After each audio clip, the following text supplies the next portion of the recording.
Hello students, तो हम discuss कर रहे थे drug acting on cardiovascular system और इन्हीं लेक्चर्स की सीरीज में जो टॉपिक हम कवर कर रहे थे वो है एंजाइना। एंजाइना की पैथोफिजियोलॉजी हम डिस्कस कर चुके हैं ऑलरेडी और अब हम बात करेंगे इसके ट्रीटमेंट के बारे में। तो हमने क्या देखा था कि जो एंजाइना पैक्टोरिस है, बेसिकली स्ट्रैंगलिंग ऑफ चेस्ट यानी कि चेस्ट पेन जब हो रहा है उसका क्या कारण था कि जो आपके हार्ट की डिमांड है, ठीक है, वो पूरी नहीं हो रही है। यानी कि डिमांड तो हार्ट करेगा ही, क्योंकि हार्ट अगर अपना फंक्शन परफॉर्म कर रहा है, आपका कार्डियक आउटपुट दे रहा है, ब्लड को पंप कर रहा है, तो इसका मतलब उसे अपनी ऑक्सीजन डिमांड तो उसकी रहेगी।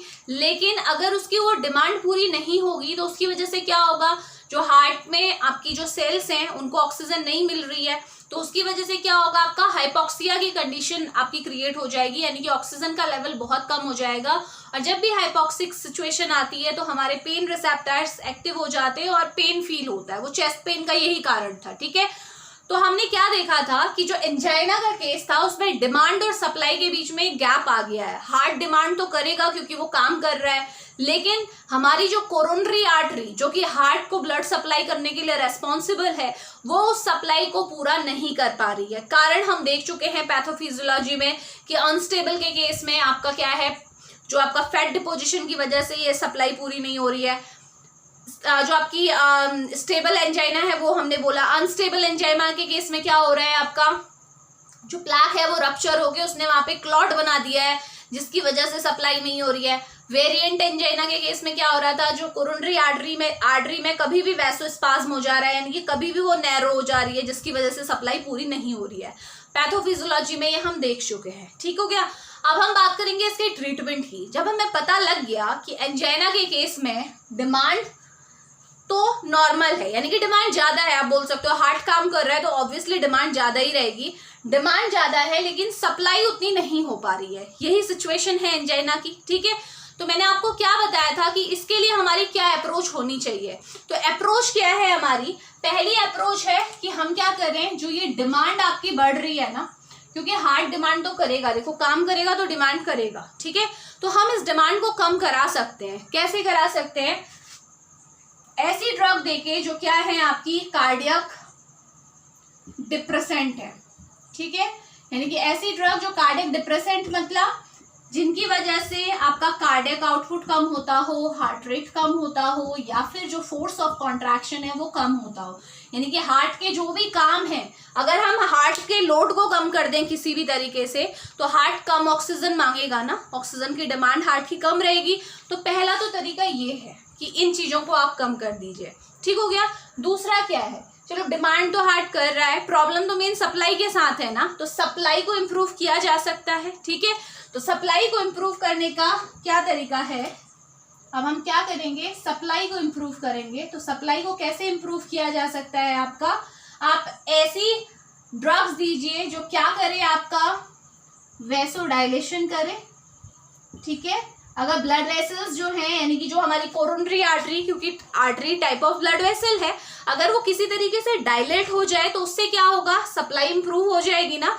तो आप क्या कर सकते हो, पहली अप्रोच क्या है, वेसल्स को डायलेट कराना। दूसरी अप्रोच हमने देखा था ना, जो अनस्टेबल एंजाइना था वो किस वजह से हुआ था, क्योंकि कोरोनरी आर्टरी में आपका क्या हो चुका था, आपका प्लेटलेट एग्रीगेशन हो गया था, ब्लड का क्लॉट बन गया था। तो अब हमारा अप्रोच क्या होनी चाहिए, भाई अगर वो क्लॉट बना हुआ है तो उसे रिजॉल्व भी तो करना पड़ेगा, है ना। उसको डिजॉल्व करने के लिए आपको क्या देनी पड़ेगी, ऑब्वियस सी बात है, आप कौन सी ड्रग दोगे, एंटीप्लेटलेट ड्रग दोगे, है ना। एंटीप्लेटलेट ड्रग देने की वजह से क्या होगा, ये हमारी कोरोनरी आर्टरी थी और कोरोनरी आर्टरी में इस तरीके से हमारा क्या बन चुका था, क्लॉट बन चुका था। तो अब इस क्लॉट को हटाओगे तभी तो आपका ब्लड फ्लो अच्छा होगा, है ना। तो एंटीप्लेटलेट ड्रग क्या करेंगी, इस क्लॉट को डिसॉल्व करने का काम करेंगी। तो ये तरीका है जिसके थ्रू हम क्या कर सकते हैं, सप्लाई को इम्प्रूव कर सकते हैं। एंटीप्लेटलेट केवल किस केस में दोगे आप, अनस्टेबल एंजाइना के केस में दोगे। क्यों, क्योंकि उसी एंजाइना में क्लॉट बना होता है, बाकी टाइप की एंजाइना में क्लॉट नहीं बना होता है, ठीक है। बाकी सब केस में अगर आपको सप्लाई को इम्प्रूव करना है तो आप वैसोडाइलेटर्स दीजिए, ऐसी ड्रग दीजिए जो कोरोनरी आर्टरी को डायलेट करती हो। समझ में आ गया। तो ये हमारी दो अप्रोच हैं, ठीक है। अब हम देखते हैं कि हमारी जो ड्रग्स होती हैं, ठीक है, जो हम एंटी एंजाइनल ड्रग की बात करते हैं, वो किस किस अप्रोच पे काम करती है, ठीक है। तो सबसे पहले क्लासिफिकेशन की अगर मैं बात करूं तो सबसे पहली आती है हमारी ऑर्गेनिक नाइट्रेट्स। ऑर्गेनिक नाइट्रेट्स, तो ध्यान रखिएगा जो ऑर्गेनिक नाइट्रेट्स होते हैं ये हमारी कौन सी अप्रोच पे काम करते हैं, अप्रोच नंबर 2। जो सप्लाई कम है उसे इंप्रूव करने का काम करते हैं, बिकॉज नाइट्रेट्स क्या है आपके वैसोडाइलेशन करते हैं। तो आप बोल सकते हो कि इन्होंने कौन सी अप्रोच पे काम किया। चलो यहाँ पे हमने नंबर दिया है ना, 1 2 दिया हुआ है, इसे मैं नंबर दे देती हूँ। क्या दे इसे नंबर, ए दे देते हैं, ओके। तो वेरिएशन हमें देखने को मिल जाएगा, या फिर एक काम करती हूँ इसे बी दे दिया और इसे सी दे दिया, ओके। तो ये किस ऑर्गेनिक नाइट्रेट किस अप्रोच पे काम कर रहे हैं, अप्रोच नंबर बी, वैसोडाइलेशन करते हैं, ठीक है। सेकेंड क्लास हमारी आती है beta blocker. Beta blocker specifically हम क्या देते हैं, कार्डियो सेलेक्टिव बीटा ब्लॉकर्स देते हैं जो हार्ट पे काम करे। तो हार्ट पे आप जानते हो बीटा ब्लॉकर अगर आप दोगे, जब नॉरएपिनेफ्रिन बीटा रिसेप्टर से बाइंड होता है तो क्या होता है, कार्डियक आउटपुट बढ़ता है, हार्ट रेट बढ़ता है, फोर्स ऑफ कॉन्ट्रैक्शन बढ़ जाता है ना, क्योंकि हार्ट को ज्यादा काम करवाता है नॉरएपिनेफ्रिन। लेकिन अगर आप बीटा ब्लॉकर दे दोगे तो क्या होगा, ये सारी चीजें क्या हो जाएंगी आपकी, कम हो जाएंगी ना, हार्ट रेट कम हो जाएगा, फोर्स ऑफ कॉन्ट्रैक्शन कम हो जाएगा, कार्डियक आउटपुट कम हो जाएगा। तो इसका मतलब बीटा ब्लॉकर्स ने कौन सी अप्रोच पे काम किया, अप्रोच नंबर ए, ठीक है। कार्डियक डिप्रेसेंट इफेक्ट इसने दिखाया, क्योंकि बीटा 1 रिसेप्टर अगर ब्लॉक होता है तो ये सब चीजें कम हो जाएंगी, हार्ट को यानी कि कम काम करना पड़ेगा, यानी कि डिमांड हार्ट की कम हो जाएगी, ठीक है। तो ये हमने किया। इसके बाद आते हैं हम नेक्स्ट क्लास ऑफ ड्रग जो कि थर्ड है, इसको बोलते हैं हम CCB, कैल्शियम चैनल ब्लॉकर। और ध्यान रखिएगा कैल्शियम चैनल ब्लॉकर आपके क्या होते हैं, 2 टाइप के होते हैं, बार बार मैं बताती रहती हूँ आपको, है ना। कौन कौन से होते हैं आपके, एक तो होते हैं आपके वैसोसिलेक्टिव जो ब्लड वेसल्स पे अपना काम करते हैं, इसको थोड़ा नीचे ले लेती हूँ। दूसरे क्या होते हैं आपके कार्डियो सिलेक्टिव जो कि कार्डियक सेल्स पे अपना काम करते हैं। यानी कि वैसोसिलेक्टिव मतलब ये ब्लड वेसल्स में जो सेल्स प्रेजेंट है आपकी, ब्लड वेसल्स को जो सेल बना रही हैं उनमें जो कैल्शियम चैनल है उन्हें ब्लॉक कर देंगे। तो इस कैटेगरी में जो ड्रग आती है, चलो ड्रग्स तो मैं बाद में आपको डिटेल में बताऊंगी। तो वैसोसिलेक्टिव यानी कि ये क्या करेंगे, अगर सोचो ब्लड वेसल्स में जो कैल्शियम चैनल है, अगर ब्लड वेसल्स में जो सेल्स हैं उनमें जो कैल्शियम चैनल है अगर वो ब्लॉक हो जाए तो क्या होगा, आप जानते हो ना कैल्शियम की वजह से ही मसल कॉन्ट्रैक्शन होता है। तो क्या ब्लड वेसल में वो कॉन्स्ट्रिक्शन हो पाएगा, नहीं हो पाएगा। तो वेसल्स क्या रहेंगी, डायलेटेड रहेंगी। तो यानी कि वैसोसिलेक्टिव जो कैल्शियम चैनल ब्लॉकर है ये क्या करेंगे, वैसो डायलेशन करेंगे। इसीलिए इनकी अप्रोच कौन सी होगी आपकी, अप्रोच नंबर बी। और जो cardio selective calcium channel blocker आते हैं, वैसोसिलेक्टिव के केस में आपकी निफिडिपिन है, आपका फेलोडिपिन है, ठीक है, एम्लोडिपिन है, ये आते हैं। कार्डियो सिलेक्टिव जो होंगे कहाँ काम करेंगे, हमारी हार्ट की सेल्स में, मायोसाइट में। तो मायोसाइट्स में प्रेजेंट जो कैल्शियम चैनल है वो ब्लॉक हो गए तो क्या आपका हार्ट कॉन्ट्रैक्ट करेगा, हार्ट की मसल्स कॉन्ट्रैक्ट करेंगी, बताइए, नहीं करेंगी ना। तो अगर हार्ट की मसल्स में कॉन्ट्रैक्शन कम होगा, यानी कि जो हार्ट मसल में कॉन्ट्रैक्शन कम होगा, यानी कि देखो फोर्स ऑफ कॉन्ट्रैक्शन कम हो गया, तो उसकी वजह से क्या होगा, कार्डियक आउटपुट भी कम होगा, यानी कि आपने हार्ट से कम काम करवाया ना, उसके लोड को कम किया आपने, क्योंकि जितना हार्ट जितना फोर्सफुल कॉन्ट्रैक्ट करता है उतना ही ज्यादा उसकी demand of oxygen and nutrient ज्यादा होती है, ठीक है। तो कैल्शियम चैनल ब्लॉकर्स में जो कार्डियो सिलेक्टिव हैं, जिसमें आता है आपका वेरापेमिल, डिल्टियाज़ेम, ये क्या करते हैं, आपकी कौन सी अप्रोच पे काम करते हैं, आपकी अप्रोच नंबर ए। ये कार्डियक डिप्रेसेंट की तरह वर्क करते हैं, हार्ट के लोड को कम करते हैं, जिसकी वजह से हार्ट की डिमांड कम से कम रहेगी, और इस वजह से आप क्या कर सकते हो, डिमांड और सप्लाई के बीच में जो गैप आया है उसे थोड़ा सा मिनिमाइज कर सकते हो, okay. Next category of drug हमारे पास जो आती है वो है हमारी एंटीप्लेटलेट, जिसमें हमारी ड्रग आती है, ड्रग में मेंशन कर देती हूँ यहाँ पे, डाइपाइरिडामोल। ये क्या है, एंटीप्लेटलेट ड्रग है, ठीक है। इसका मैकेनिज्म ये बेसिकली क्या करती है आपकी, इसका भी इफेक्ट आपको ध्यान में रखना है। ये हमारा जो एडिनोसिन है ना, एडिनोसिन के डिग्रेडेशन को रोकती है। और एडिनोसिन हमेशा ध्यान रखना ये वैसोडाइलेशन करता है और हार्ट में भी क्या करता है, ये आपका डिप्रेसेंट इफेक्ट दिखाता है, आपके force of contraction, heart rate, cardiac output सबको कम करता है। तो यानी कि अगर एडिनोसिन को किसी तरीके से आप बचा ले, ठीक है, अगर एडिनोसिन को आप किसी भी तरीके से बचा ले तो उससे क्या होगा, आपका पहला इफेक्ट तो क्या आएगा, कार्डियक डिप्रेसेंट इफेक्ट आएगा, क्योंकि एडिनोसिन आपका क्या करता है, ब्लड वेसल्स को भी डायलेट करता है, ठीक है, जिसकी वजह से मैं इसको इसकी अप्रोच को क्या देती हूँ, अप्रोच नंबर बी, क्योंकि ये क्या करता है, वैसोडाइलेशन भी कर रहा है, प्लस ये क्या कर रहा है आपका, क्योंकि ये एडिनोसिन को बचा रहा है और एडिनोसिन कार्डियक डिप्रेसेंट है, तो इसकी वजह से क्या होगा, आपका ए अप्रोच भी ये फॉलो कर रहा है। और साथ ही साथ ये एंटी प्लेटलेट की कैटेगरी में आता है, क्योंकि ये क्या करता है, आपका प्लेटलेट एग्रीगेशन को भी रोकता है। एडिनोसिन अगर बच गया ना तो प्लेटलेट को एग्रीगेट नहीं होने देता है। जब मैं आपको एंटी प्लेटलेट पढ़ाऊंगी मैं वहां पे डिटेल में आपको बताऊंगी, बट फिलहाल आपको ध्यान रखना है ये आपका एंटी प्लेटलेट भी है, यानी कि ये तीनों अप्रोच पे काम कर रहा है, बी, ए एंड सी। तो ये एंटी प्लेटलेट हो गया आपका डायपैराडामोल, समझ में आ गया। एडिनोसिन को बचा रहा है, एडिनोसिन के रीअपटेक को भी रोकता है। अगर किसी न्यूरॉन ने एडिनोसिन को रिलीज कर दिया तो वापस उसे नहीं लेने देता है, ताकि वो ज्यादा से ज्यादा अमाउंट में रिसेप्टर से बाइंड हो अपने और इफेक्ट को प्रोड्यूस करे। और इसका इफेक्ट क्या है, आपका कार्डियक डिप्रेसेंट इफेक्ट है, हार्ट रेट को कम करेगा, कार्डियक आउटपुट को कम करेगा, फोर्स ऑफ कॉन्ट्रैक्शन को कम करेगा, तो डिमांड कम हुई हार्ट, क्योंकि हार्ट कम काम कर रहा है, साथ ही साथ वेसल्स को भी डायलेट कर रहा है, तो सप्लाई इंप्रूव हो गई, साथ ही साथ ये एंटी प्लेटलेट भी है, तो अगर थ्रोम्बस बना हुआ है तो वो भी ब्रेक हो जाने वाला है, समझ में आ गया। तो ये है हमारी फोर्थ कैटेगरी की ड्रग जो है डायपैराडामोल। नेक्स्ट आ जाइए फिफ्थ कैटेगरी में आते हैं। तो फिफ्थ कैटेगरी में आपकी जो ड्रग आती है उनको हम बोलते हैं मेटाबॉलिक मॉडिफायर्स।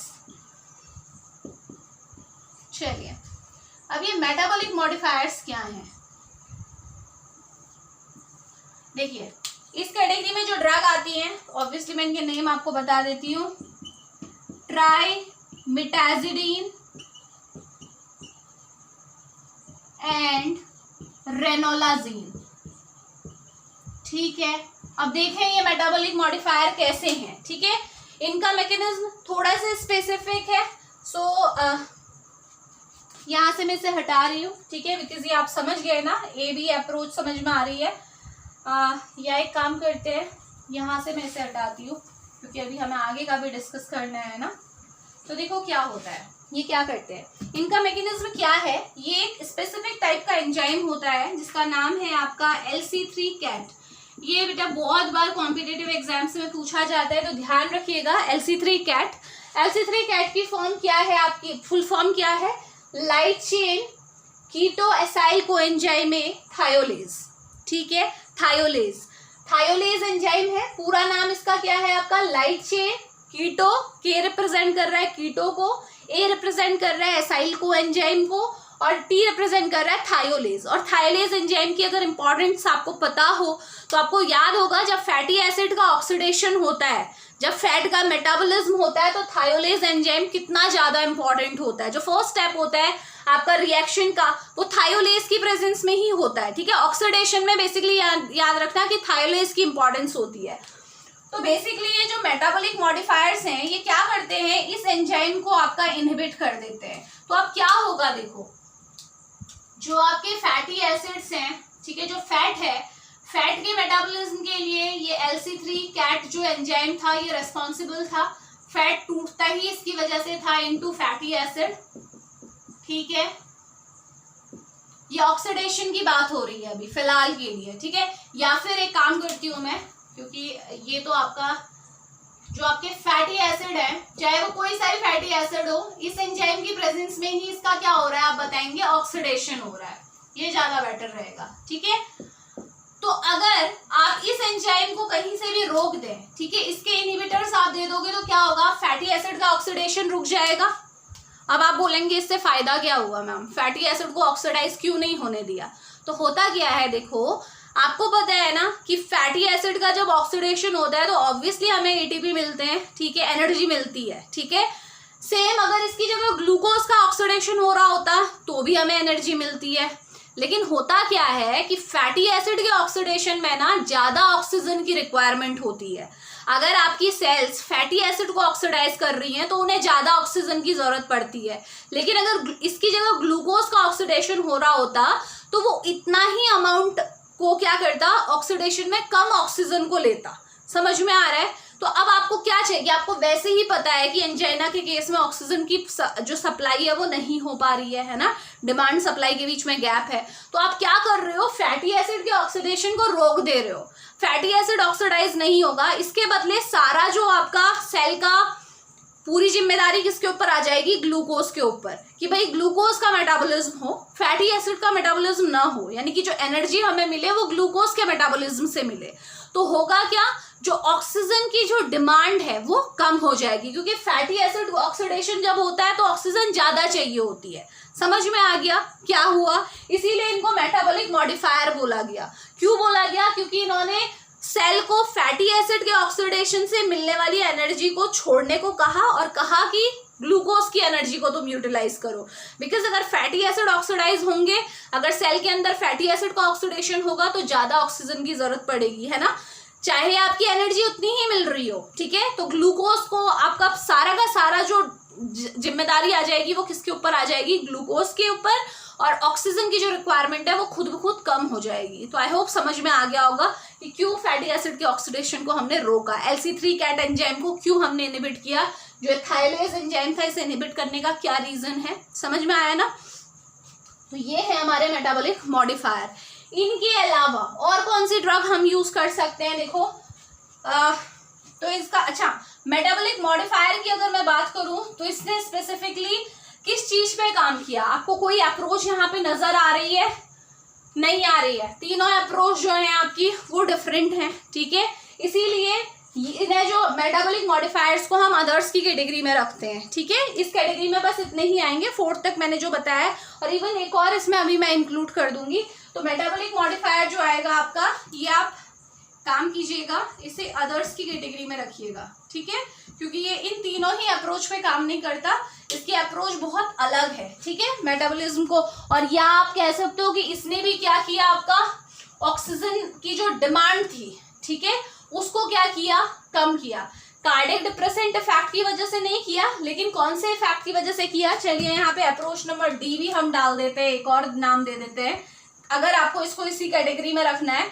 तो इससे हम क्या कर सकते हैं, ऑक्सीजन की डिमांड को अगर हमें कम करना है तो उसका एक तरीका ये मेटाबॉलिज्म को इफेक्ट करके है। तो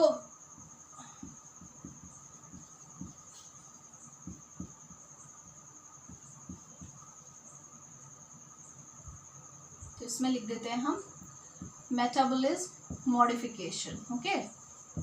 ये हम अप्रोच दे रहे हैं, बस इसे देने की जरूरत नहीं है, इसलिए मैंने अलग कैटेगरी में इसे डाला था, बट अगर मैं ऐसे देना चाहूँ तो दे सकती हूँ, क्योंकि इससे भी ऑक्सीजन की डिमांड ही कम हुई है। तो ये अप्रोच आ जाएगी, अप्रोच नंबर डी, ठीक है। इसके अलावा 5th जो हमारी कैटेगरी है वो क्या है, देख लेते हैं फटाफट से। वो है हमारी 5th, अगर मैं ऐसे लिख रही हूँ सीक्वेंस में, अदर्स में लिखा है तो अलग लिख लेना, अदरवाइज ये 6 नंबर होगा, ठीक है। तो इसमें आ जाएगा आपका क्या, potassium channel opener, potassium channel opener. Suppose ये सेल है, ठीक है, ये एक सेल है, सेल में आपके पोटेशियम चैनल्स होते हैं और इनवर्ट रेक्टिफायर होते हैं, आपको पता है बाहर जाता है पोटेशियम। अगर इस चैनल को आप ओपन कर दोगे तो क्या होगा, सेल के अंदर का जो पॉजिटिव आयन है वो बाहर की ओर जा रहे हैं। तो आप जानते हो ना, पॉजिटिव बाहर की ओर जाता है तो इसकी वजह से अंदर कौन सी स्टेज आ जाएगी, हाइपरपोलराइजेशन की स्टेज आ जाएगी, हाइपरपोलराइजेशन। और हाइपरपोलराइजेशन जब भी होता है, यानी कि जब पॉजिटिव चार्ज आपके बाहर मूव कर रहे हैं या फिर अगर कोई नेगेटिव अंदर एंटर कर रहा होता, क्योंकि दोनों की वजह से सेल के अंदर का नेगेटिव चार्ज बढ़ने वाला है, पॉजिटिव बाहर जा रहा है यानी कि अंदर नेगेटिव चार्ज बढ़ेगा, तो हाइपरपोलराइजेशन की सिचुएशन आएगी और जो ये सेल है ये क्या हो जाएगी, आपकी रिलैक्स हो जाएगी, है ना। यही तो होता है प्रोसेस, पर समझाया ना मैंने पूरा। तो पोटेशियम चैनल ओपनर दोगे तो यही होगा, जो भी सेल है उसमें पोटेशियम चैनल्स ओपन हो जाएंगे, सेल के अंदर आपका क्या हो जाएगा, रिलैक्सेशन हो जाएगा, ठीक है। तो अगर ये सेल कार्डियक सेल हुई तो क्या होगा, हार्ट की जो मसल्स हैं वो भी आपकी रिलैक्स हो जाएंगी, यानी कि उसकी डिमांड को आपने कम किया ना। अगर वो कॉन्ट्रैक्ट कर रही थी तो तभी तो डिमांड ज़्यादा और थी, ज़्यादा ऑक्सीजन की ज़रूरत पड़ रही थी, तो आपने क्या किया, उसे रिलैक्स करवा दिया, जिससे क्या हुआ, डिमांड आपकी कम हो गई। ठीक है, सेम अगर ब्लड वेसल्स में प्रेजेंट ये सेल होती तो वहाँ पे भी अगर पोटेशियम चैनल बाहर ओपन हो गए होते तो आपकी ब्लड वेसल्स भी क्या हो जाएंगी, रिलैक्स हो जाएंगी, यानी कि वहाँ पे भी वैसो डायलेशन हो जाएगा। तो आप दोनों ही केस में आप बोल सकते हो पोटेशियम चैनल ओपनर कौन सी अप्रोच पे काम कर रहे हैं आपके, कौन सी अप्रोच, कार्डियक डिप्रेसेंट। अगर जो आपका अगर हार्ट में प्रेजेंट सेल में ऐसा हुआ है तो आपका क्या होगा, अप्रोच नंबर ए आप बोल सकते हो। अगर हार्ट की ये सेल है तो आपका ये सारे फंक्शन कम हो जाएंगे, ठीक है, क्योंकि कॉन्ट्रैक्शन कम हो गया है। और अगर ये ब्लड वेसल में प्रेजेंट सेल है तो क्या होगा, वैसोडाइलेशन होगा। तो A प्लस बी का कॉम्बिनेशन ये आपका अप्रोच रहेंगी आपकी पोटेशियम चैनल ओपनर की। समझ में आ गया है ना, दोनों सेल्स को हम एक साथ कर रहे हैं। अगर ब्लड वेसल्स में है तो क्या होगा, आपका पोटेशियम ओपन होगा तो क्या होगा, ब्लड वेसल्स रिलैक्स हो जाएंगी, यानी कि वैसोडाइलेशन हो जाएगा, अप्रोच नंबर बी। और अगर ये कौन सी है, आपकी हार्ट की सेल है जिसमें पोटेशियम चैनल ओपन हुआ है, तो आपको पता है कि तब भी क्या होने वाला है कि जो हार्ट की जो मसल्स की जो सेल्स हैं वो रिलैक्स हो जाएंगी, तो जो फोर्स ऑफ कॉन्ट्रैक्शन है वो ऑब्वियसली कम हो जाएगा, हार्ट रेट कम हो जाएगा, कार्डियक आउटपुट कम हो जाएगा। तो अप्रोच नंबर ए पे भी आपने काम कर लिया। तो ये 6 कैटेगरी ऑफ ड्रग थी। तो ये था, आई थिंक हमने कवर कर लिया है, लेट मी चेक। हाँ, यस, ठीक है। तो ये थी आपकी सारी ड्रग्स जो हम एंजाइना के ट्रीटमेंट में यूज करते हैं। अप्रोच मैंने आपको बता दी, कौन सी अप्रोच पे कौन सी ड्रग काम करेगी। यस, इस केस में पोटेशियम चैनल ओपनर की कैटेगरी में जो ड्रग आती हैं वो कौन सी हैं, नेम याद रखिएगा, निकोरेंडिल, फिनासिडिल। ओके, निकोरेंडिल एंड फिनासिडिल, ये जो ड्रग हैं ये यूज होती हैं आपकी बेसिकली पोटेशियम चैनल ओपनर की कैटेगरी में आ जाएंगी। इसके अलावा आई होप मैंने सब कैटेगरी में आपको ड्रग्स बता दी हैं, ठीक है। अब बात ये आती है कि जो नाइट्रेट्स है ना, जो फर्स्ट कैटेगरी मैंने आपको बताई थी, जो बेसिकली बी अप्रोच पे काम करती थी, मैंने बताया था नाइट्रेट्स वैसोडाइलेशन करते हैं। तो इनसे रिलेटेड इसकी पूरी फार्माकोलॉजी बहुत इंपॉर्टेंट है, क्योंकि जब आप कॉम्पिटिटिव एग्जाम दें या वैसे भी आप एग्जाम देते हैं तो इसके बारे में डिटेल में पूछा जाता है, क्योंकि इससे रिलेटेड बहुत सारे क्वेश्चंस बनते हैं। तो एक अलग से लेक्चर हम स्पेसिफिकली जो डेडिकेटेड होगा वो लेक्चर वो नाइट्रेट्स पे ही होगा। तो बाकी सारे हम अप्रोच देख चुके हैं, सारी ड्रग्स हम देख चुके हैं, क्लासिफिकेशन कौन कौन सी यूज होती है। बीटा ब्लॉकर याद रखिएगा कार्डियोसेलेक्टिव है, जिसमें एटिनोलॉल, मेटोप्रोलॉल यूज होती है। हालांकि प्रोपेनोलॉल भी यूज होती है, बट वो कुछ ऐसे केसेस में यूज होगी जहां पे आपकी बीटा 2 की ब्लॉकेज की वजह से दिक्कत ना आए, क्योंकि प्रोपेनोलॉल दोगे तो बीटा 1 बीटा 2 दोनों ब्लॉक होंगे, इसीलिए ज्यादा बेहतर है कि कार्डियोसेलेक्टिव यूज करें। तो एटिनोलॉल और प्रोपेनोलॉल आप यूज कर, मेटोप्रोलॉल आप यूज कर सकते हो। सॉरी, कैल्शियम चैनल ब्लॉकर में भी मैंने एग्जांपल आपको बता दिए थे। तो सारी क्लास कवर हो चुकी हैं। तो नाइट्रेट्स को हम डिटेल में इसकी फार्माकोलॉजी नेक्स्ट लेक्चर में कवर करेंगे। तो मिलते हैं नेक्स्ट लेक्चर में। Thank you so much.